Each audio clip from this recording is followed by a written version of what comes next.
Why we're proud to be launching a new curriculum that is focused on the job market, gives young people skills they can apply to their lives, to their households, to personal budgeting, with an emphasis on financial literacy.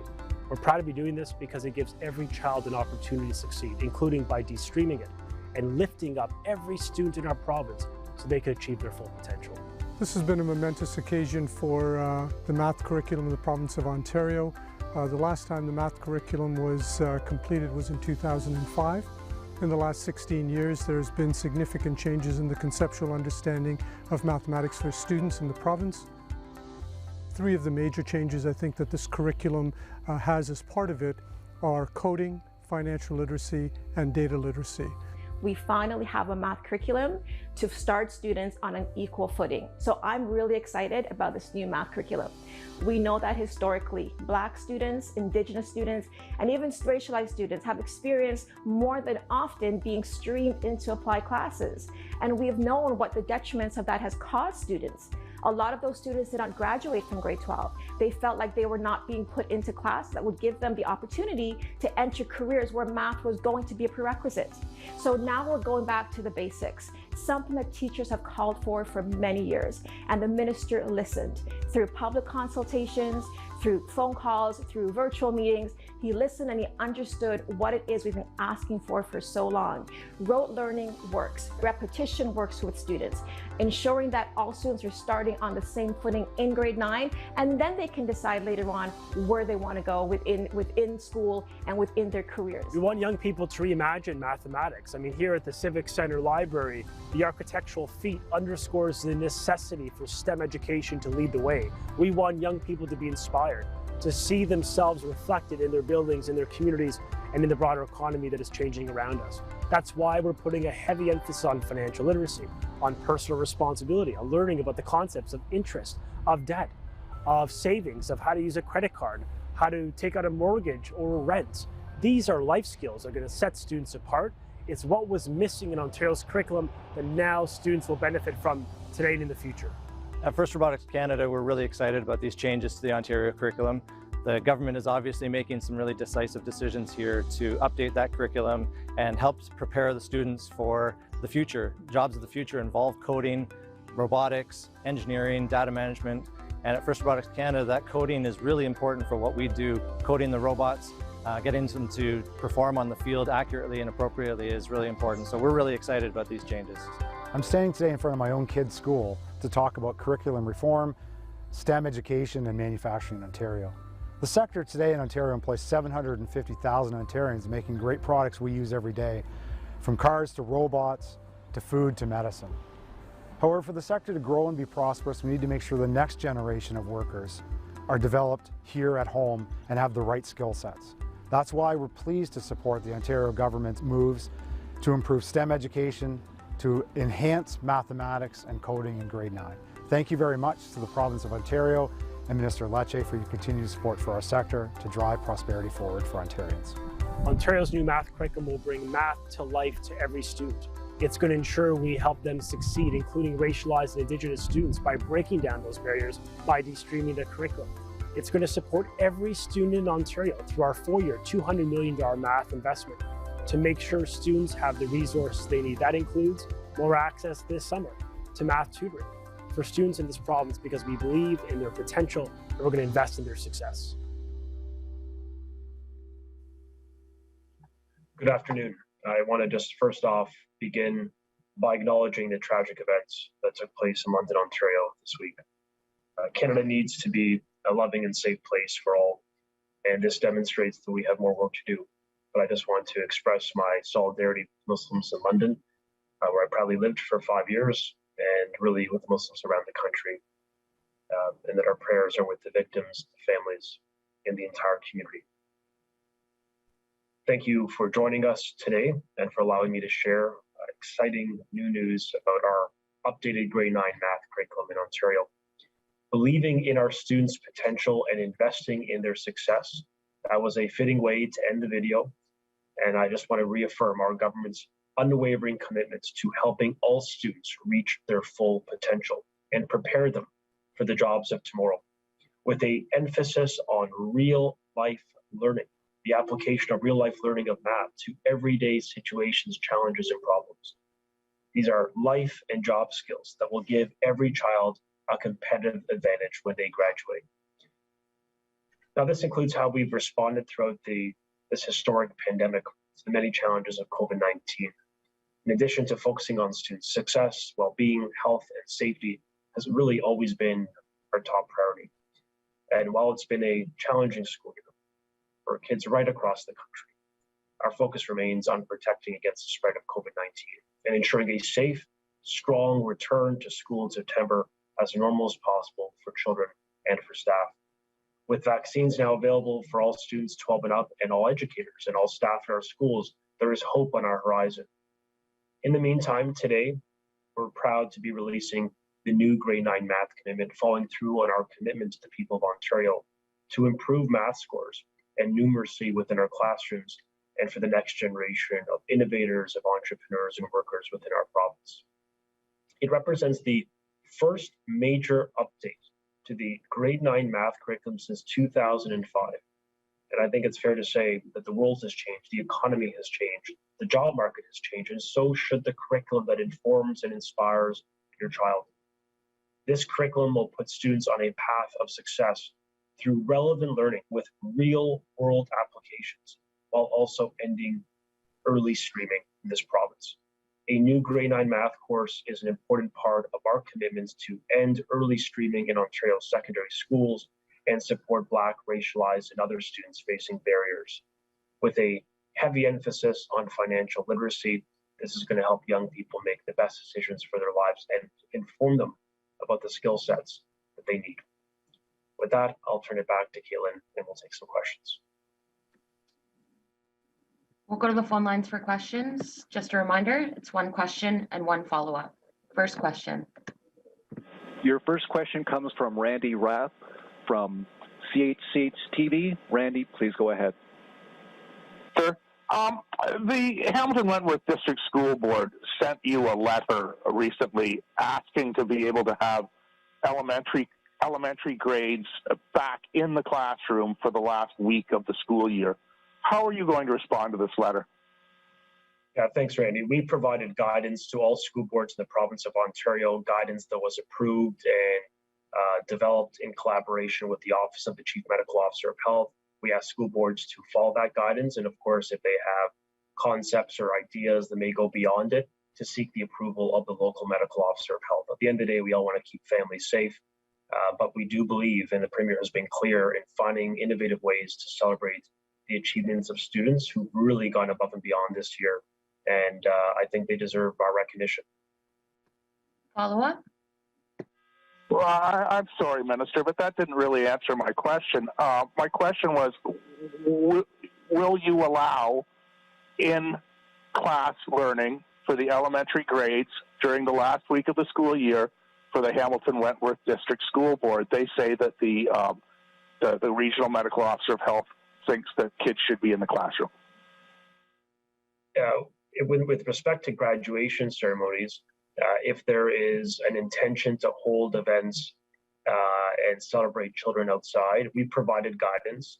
We ask school boards to follow it, but if there's anything above and beyond the guidance that a school board has contemplated, it is important that they get their local medical officer of health to sign off on it.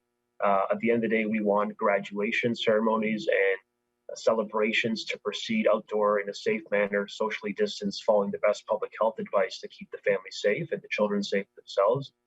And we appreciate any school board who's working hard to pivot to a safe in-person outdoor learning experience.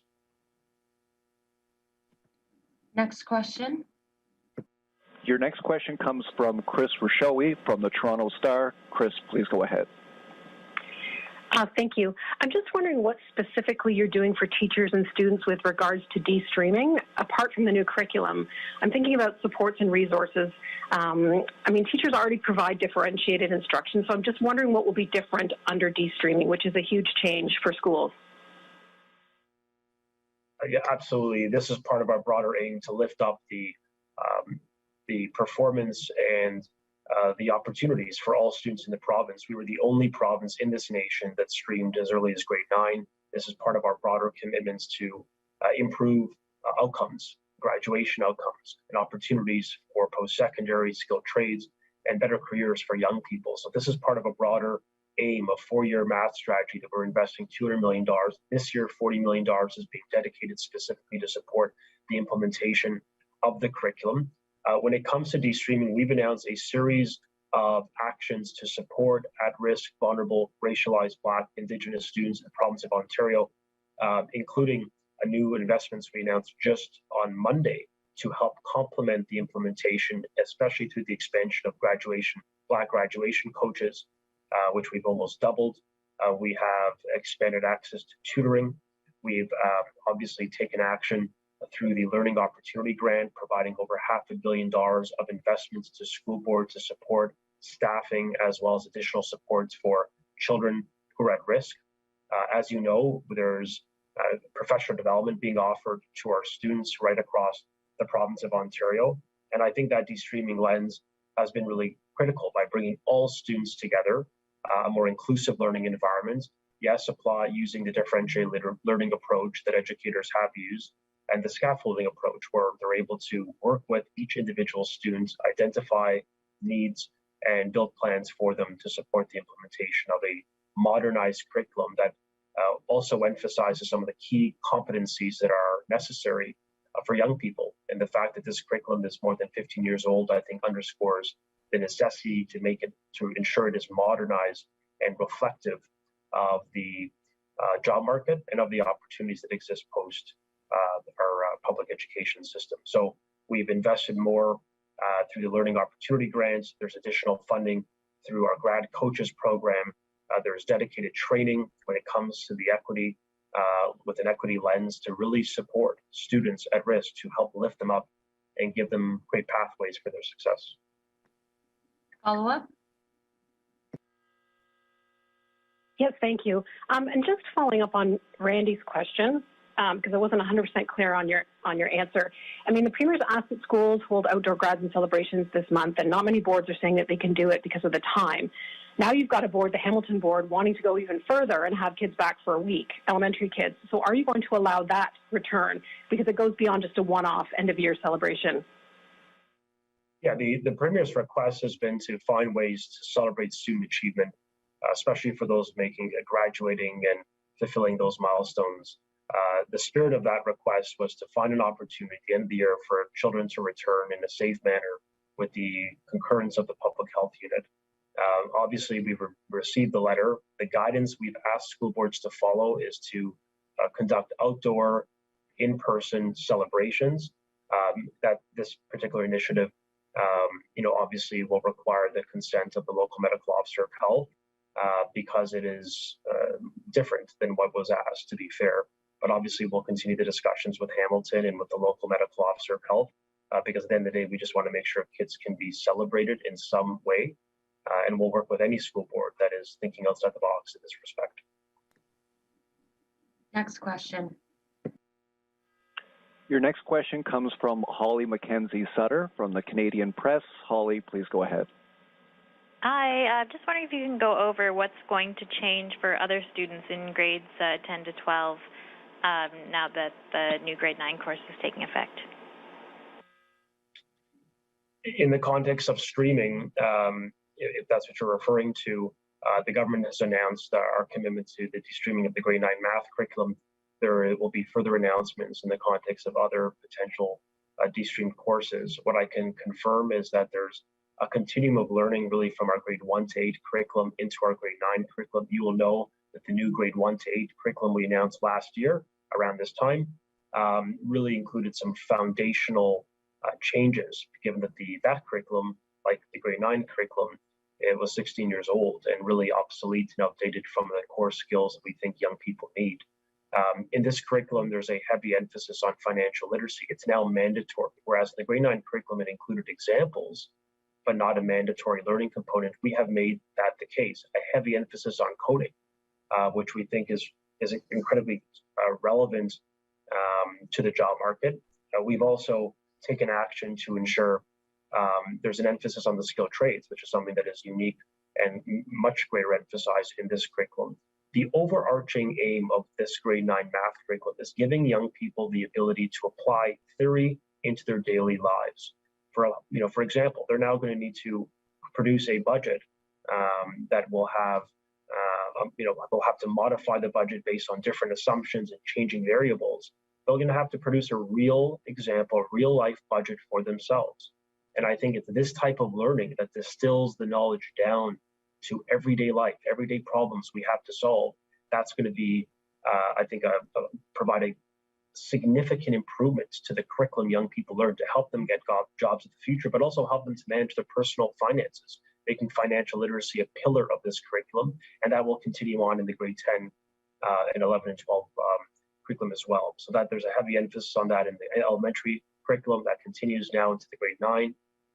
And I think you'll see that theme throughout the math curriculum, part of our broader 4-year, $200 million math strategy to lift math scores up.